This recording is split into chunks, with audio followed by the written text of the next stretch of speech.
Olá, muito bom dia. Obrigado pela sua audiência nesta manhã de quarta-feira. E a gente começa a edição do Noticidade Manhã com as informações sobre o trânsito na região.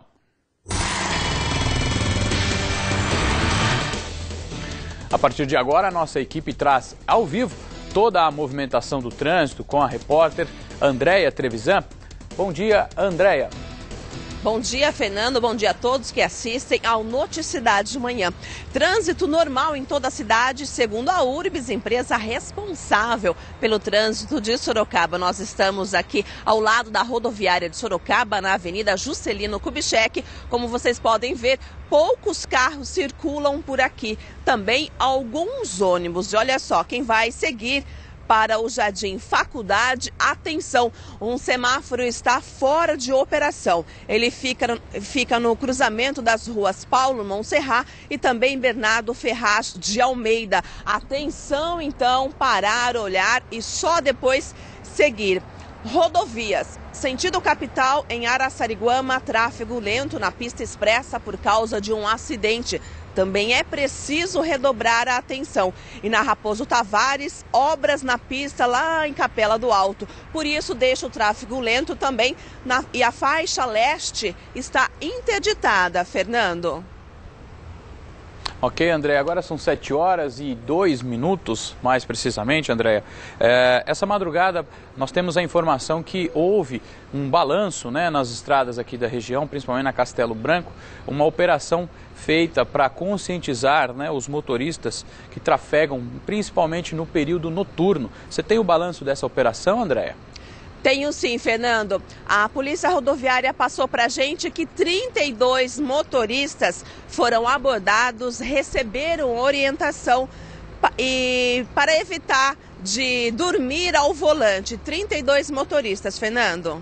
Tá ok, André. Só para enfatizar, a operação intitulada Acorda Motorista, para realmente acordar todos os motoristas na estrada. Tá ok então, André. Obrigado pelas informações. Daqui a pouco a gente volta. E a gente continua a falar sobre trânsito. Algumas multas aplicadas em Sorocaba geram dúvidas e reclamações. Você sabe a quem respeitar, por exemplo? Um agente de trânsito ou um semáforo vermelho, mesmo que este agente peça para você seguir em frente. Para deixar os motoristas cientes dos direitos e deveres, nossa equipe preparou esta reportagem. Adriano está revoltado. Recebeu uma multa por falta de cinto de segurança em maio, quando passava pela Avenida São Francisco, em Sorocaba. Em 22 anos de carteira, essa foi a primeira multa por falta de cinto que ele tomou. Adriano garante que nunca sai de casa sem usar o dispositivo. É automático, eu saio da garagem, eu já coloco o cinto de segurança, então não tem. E passo para minha família, é a obrigatoriedade e precisa colocar, né, o cinto de segurança. A multa do técnico não foi flagrada por um radar, mas pelo guarda de trânsito. E a atuação desses agentes às vezes podem confundir a cabeça das pessoas. Em Sorocaba, é muito comum guardas se posicionarem em cruzamentos com a fiscalização eletrônica. Algumas vezes, na intenção de coordenar o trânsito, eles sinalizam para os motoristas furarem o sinal vermelho e seguirem em frente, mesmo havendo um radar no cruzamento. E aí, será que a pessoa é multada pelo equipamento? Acho que sim, porque eles não podem controlar o radar, né? Se for eletrônico, sim, aí vai ter uma multa, né? Eles não perdem a oportunidade, né? Segundo a Urbis, os agentes de trânsito se sobrepõem aos radares. Então, se um guarda pede para o motorista passar o sinal vermelho, mesmo havendo um radar, ele não será multado. Um fato curioso é que as fotos da fiscalização eletrônica são panorâmicas. Assim, se pode avaliar as condições em que o condutor ultrapassou o sinal vermelho. Mas caso receba uma multa e, assim como o Adriano, se sinta injustiçado pela infração, o motorista pode entrar com um recurso na Jari, Junta Administrativa de Recursos de Infrações. Ali, um conselho composto por 5 pessoas se reúne e julga as infrações. Por média, analisam 200 pedidos por semana. Nós precisamos de uma prova em relação ao veículo. Então, que prova seria essa? Um controle, por exemplo, de estacionamento do local que a pessoa trabalha. Então, se for uma empresa que tenha controle. Márcia explica que cada caso é analisado em particular. A reportagem explicou a situação do Adriano e a resposta não é nada favorável para ele. O agente de trânsito, ele tem o poder de polícia. Então ele tem a competência, né, para exercer esse poder de polícia e lavrar o auto. Estando nessa posição da palavra do agente contra a palavra do recorrente, prevalece a palavra do agente de trânsito pela fé pública.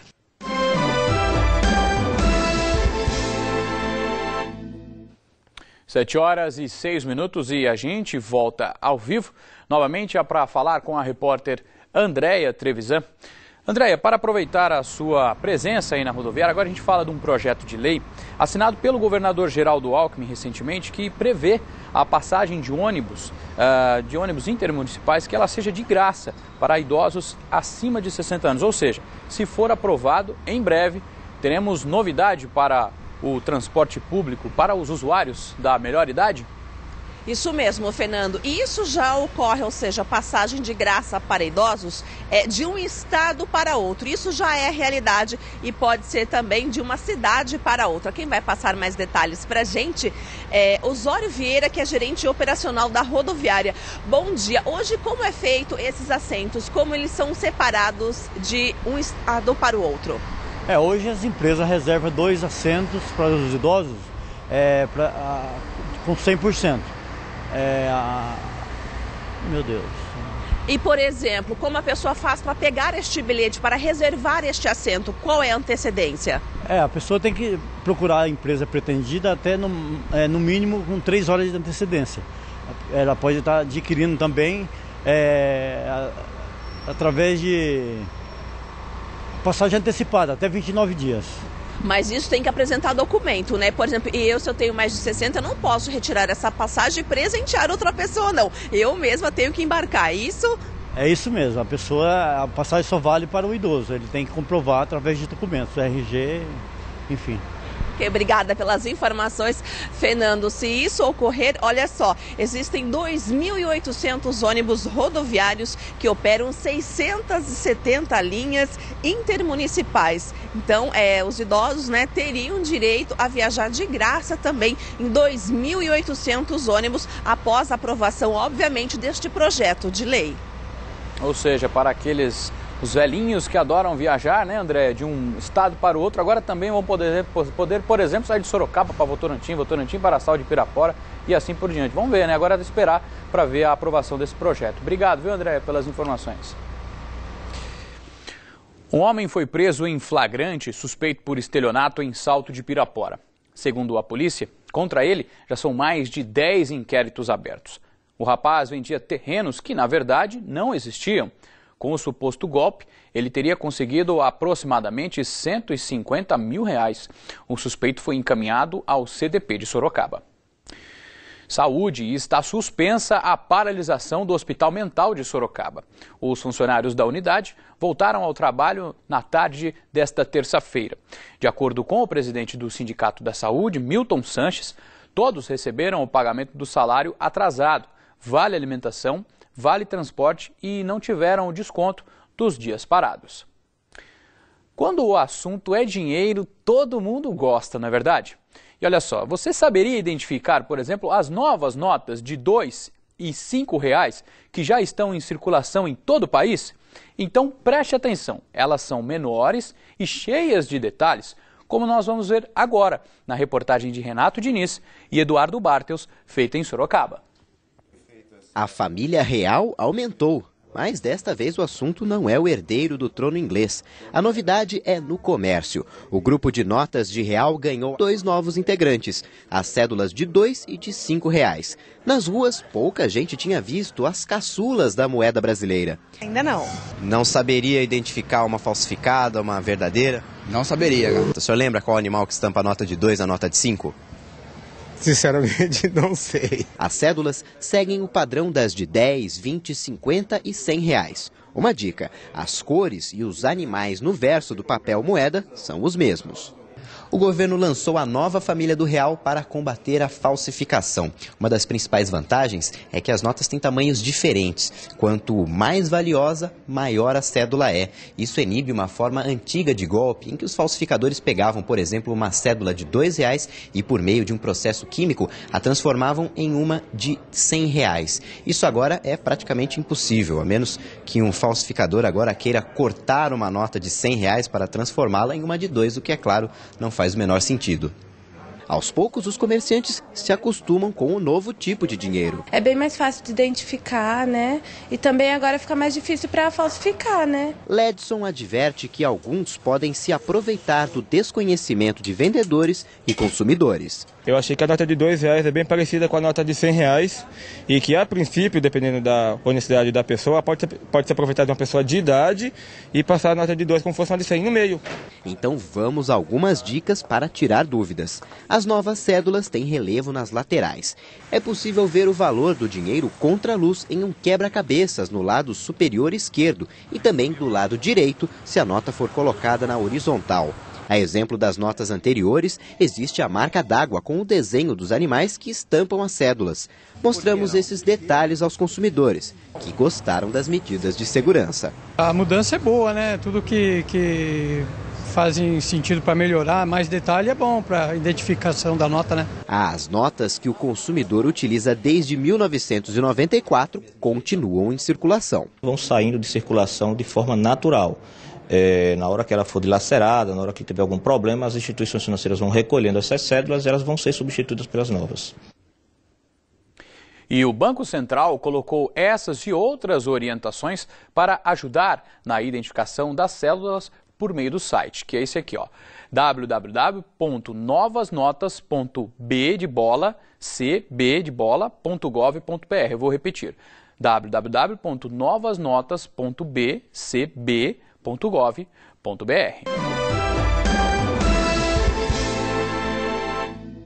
Agora são 7h14 e a gente volta ao vivo à rodoviária de Sorocaba para falar com a repórter Andréia Trevisan. Andréia, nós vamos falar agora de um assunto que gera muitas dúvidas quando envolve a viagem de crianças e menores de idade em ônibus rodoviários, é isso mesmo? Isso sim, Fernando, olha só para lembrar, este é o último fim de semana das férias escolares, ou seja, o movimento aqui na rodoviária deve aumentar 20% e muitas vezes algumas crianças viajam sozinhas, mas tem várias regras que devem ser seguidas, senão não tem condições. Eu vou voltar a falar com o Osório Vieira, que é o gerente operacional aqui da rodoviária. É isso mesmo, a criança ela pode viajar sozinha somente a partir de quantos anos? A criança maior de 12 anos, ela pode tranquilamente, munida de RG, vir sozinha, comprar passagem e viajar para qualquer cidade e estado do país. Agora, ela tem de ter o RG, somente com o RG precisa também de uma declaração do responsável? Não, tendo 12 anos não há necessidade de responsável, somente com o RG ela pode estar viajando para qualquer lugar. Se for menor de 12 anos, que tipo de documento judicial? Aí sim, se for menor de 12 anos tem que estar acompanhado dos pais e tem que estar com certidão de nascimento ou RG e documentos responsáveis comprovando o grau de parentesco. E lembrando que mesmo que a criança não esteja sozinha, para ela embarcar com o adulto, também o adulto tem que apresentar um documento, né, para saber se realmente é responsável desse menor? Exatamente, a pessoa tem que comprovar o grau de parentesco, certo? Ok, muito obrigada, Osório. Fernando? Ok, André, agora são 7h16, aproveitar aí a sua presença, muitos ônibus aí a gente vê ao fundo. As informações que você tem da saída dos ônibus para São Paulo e outras cidades, até este momento, todos os horários mantidos, normais, rodovias tranquilas, pelo jeito. Isso mesmo, o número de ônibus também, o trânsito está normal em todas as rodovias. A gente mostra aqui as imagens, poucas pessoas aqui nos pontos, o movimento aumentou agora, porque há 5 minutos não tinha praticamente ninguém na rodoviária. Eu conversei com o gerente operacional, ele falou que este horário, a quarta-feira, é isso mesmo, poucas pessoas aqui. Portanto, está tudo mantido. O número de ônibus e o trânsito também está bem tranquilo, Fernando. Tá ok, André. O movimento provavelmente deve aumentar muito aí na segunda-feira e sexta, quando as pessoas vão e voltam para a capital. Obrigado, viu, André, pelas informações. Ok. E para você ficar informado com as notícias que marcaram nossa região, vamos aos principais fatos apresentados por Simone Marqueto no Noticidade desta terça-feira. Menores fazem família de Sorocaba refém durante assalto. A vítima do roubo, ao chegar na residência por volta de 8h30 da manhã, ele foi rendido por 3 adolescentes, sendo que 2 deles estavam armados de arma de fogo. Deixaram nós lá no quarto, um ficou lá com a arma apontando, que no caso é o menor, né, de 14 anos, acho. Liquidação de inverno em dias de frio garante ao comércio de Jundiaí aumento de 30% nas vendas. Compatível ao ano passado, no mês de junho do ano passado, nós atingimos já uma meta de 12% a mais de vendas. É importante pesquisar, comprar, mas sempre com educação financeira para não se endividar.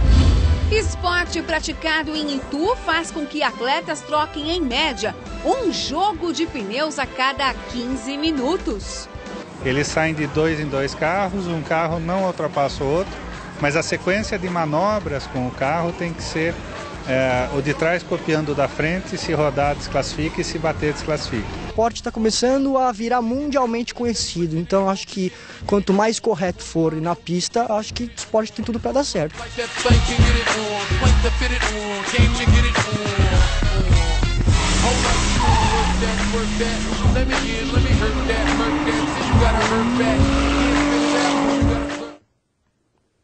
E da nossa região, direto para a capital, na redação do SBT Manhã, para saber os destaques do Brasil com Patrícia Rocha.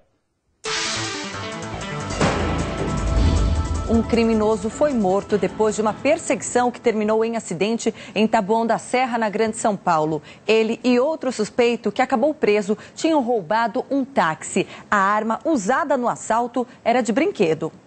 O crime aconteceu nesta estrada no bairro Jardim Guacira. Os 2 criminosos roubaram um táxi que estava parado num semáforo. Um outro motorista que viu toda a ação encontrou uma base móvel da polícia no caminho e contou do assalto. De repente, o carro roubado surgiu e a testemunha reconheceu os ladrões. Um policial desceu da viatura e mandou o veículo parar, mas a dupla ignorou o sinal e acabou atropelando o PM. Descontrolado, o carro ainda atingiu a base móvel e bateu num poste. Os policiais cercaram os assaltantes que estavam com uma arma. Como eles não obedeceram a ordem de soltar o revólver, os PMs atiraram e um dos disparos atingiu a cabeça de Anderson Carneiro Correia, de 18 anos, que chegou a ser socorrido, mas não resistiu. O outro suspeito, Bruno Gomes Arruda, também de 18 anos, foi preso. O policial atropelado foi levado para um hospital da região e passa bem. A quarta-feira é de sol com poucas nuvens. A gente vê imagens agora ao vivo de Sorocaba, onde as temperaturas na cidade devem variar entre 10 e 26 graus hoje. Confira como fica o tempo em outras cidades da nossa região.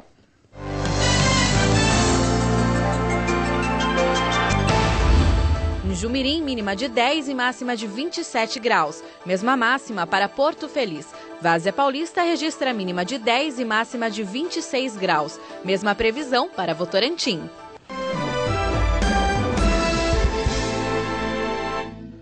Sete horas e 22 minutos.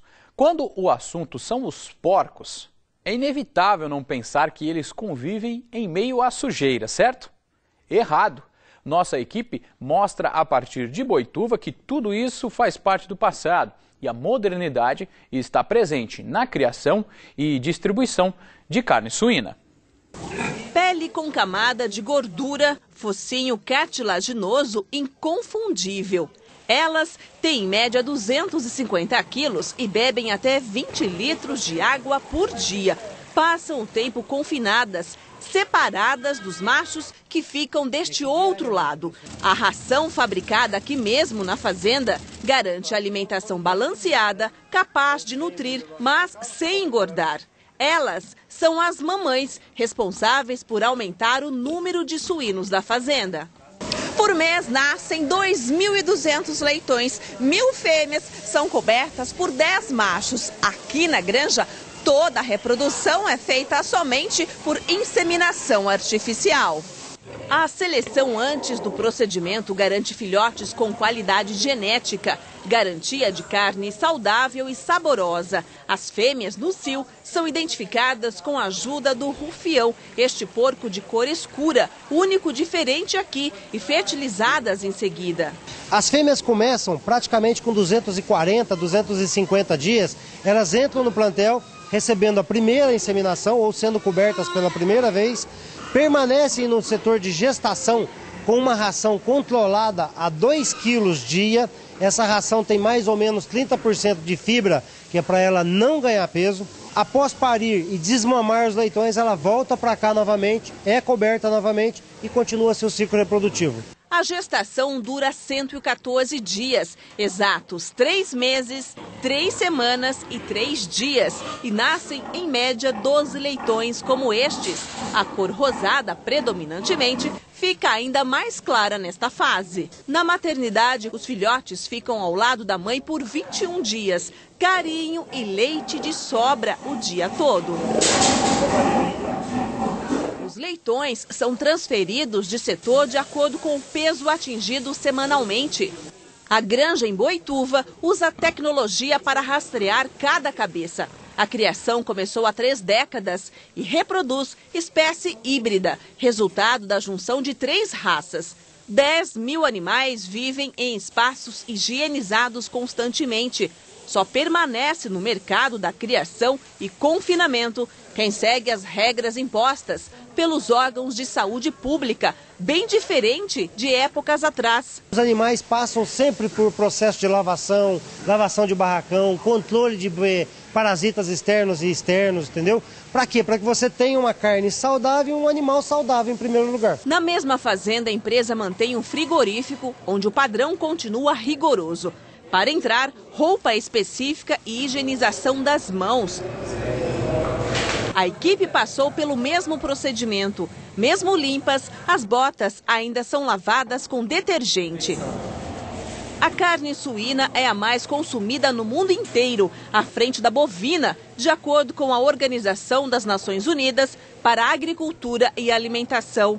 Os dados obrigam produtores a inovar cada vez mais. Neste frigorífico, os cortes diferenciados são a especialidade da marca. Desde 2000, o Brasil assumiu o 4º lugar mundial de produção e exportação de carne suína. Hoje o consumo de carne suína no Brasil é 15 quilos por pessoa, tá? É um volume bom, porém muito abaixo ainda dos índices europeus ou de outras partes do mundo, que chegam aí a 40, tem país que chega a 70 quilos por pessoa. Então, de repente, o brasileiro pode até aumentar o consumo da carne suína. Só para o conhecimento, nós vamos ver agora alguns benefícios desta carne essenciais para o nosso sistema imunológico. Vitamina B1 favorece o crescimento e atua nos sistemas digestivo, cardíaco e nervoso. Vitamina C estimula o sistema imunológico do corpo, além do ósseo, dos dentes e de cartilagens. Ela também combate a preguiça. Vitamina PP ou niacina ajuda na melhora da respiração, crescimento e a energia das células. Vitamina B2, responsável pelo desenvolvimento cerebral e ainda contribui para boas noites de sono. E a vitamina E, que é um potente antioxidante, responsável pela manutenção dos tecidos nervosos e musculares. Tá vendo só? Tenho certeza que você não sabia que a carne suína tinha tantas vitaminas. E o assunto ainda é alimentação. Hoje, na terceira reportagem sobre caldos de inverno, o Manchetes Noticidade vai mostrar a receita e a preparação do caldo de palmito. E no site da TV Sorocaba, que aparece na sua tela agora, você pode conferir as 2 primeiras receitas apresentadas nos Manchetes Noticidade de segunda e terça-feira. O Noticidade Manhã fica por aqui. Outras notícias da região você acompanha à 1 da tarde no Manchetes Noticidade com o Nolan Robertos. E a gente encerra esta edição com imagens ao vivo de Sorocaba. Uma excelente terça-feira para você e a sua família. Saúde e sucesso!